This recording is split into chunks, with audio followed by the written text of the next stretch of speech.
US President Joe Biden will hold talks with ASEAN leaders in less than an hour. It's the first time Washington will engage with the bloc at the highest level since 2017. Simon Marks joins us live from Washington, D.C. for more on this. Simon, what is President Biden hoping to achieve from these talks? Well, I think several different things simultaneously, Steve. I mean, this is a big moment. President Biden participating in the ASEAN meeting that's taking place here today, then making it known that he will participate in the East Asian Summit meeting that is taking place tomorrow.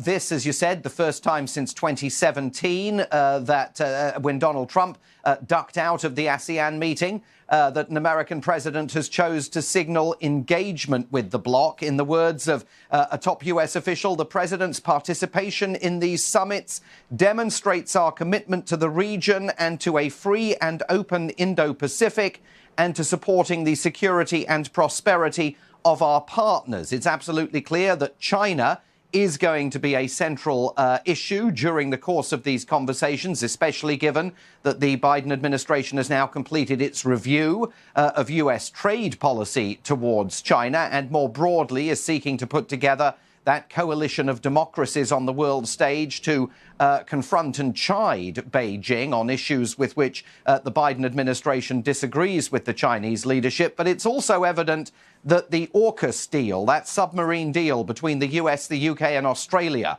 has led to ASEAN concerns that ASEAN essentially was sidelined in that decision-making process. And so we're told by Biden administration officials that the message that the president will deliver today is that nothing that went on behind the scenes in those discussions and negotiations that led to that agreement was designed to pull the rug out from ASEAN, and that the United States still sees ASEAN as being absolutely central to regional policy.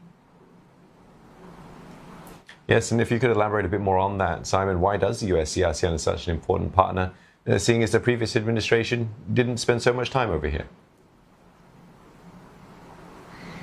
Well, I think, Steve, precisely because the previous administration didn't spend so much time on it. I mean, this is central to Joe Biden's presidential philosophy, rebuilding international alliances that he argues Donald Trump shredded. It comes ahead, of course, of the president's trip to Glasgow to the COP26 climate change summit. Climate change will absolutely be on the agenda for this meeting, along with supply chain resilience at a time when there are huge issues in the supply chain. The White House views ASEAN as playing a potential role in all of that. And there will be messages of reassurance delivered to ASEAN leaders on another issue, and that is the growing importance of the Quad here in Washington, D.C. A top U.S. official said that Washington does not view the Quad as an Asian NATO and that it's not designed to compete with ASEAN. So that message is also going to be delivered, along with a message of fresh financial assistance. The Biden administration is going to announce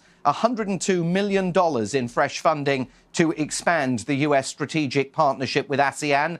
So, to some extent, putting its money where its mouth is during the course of this meeting that lies ahead.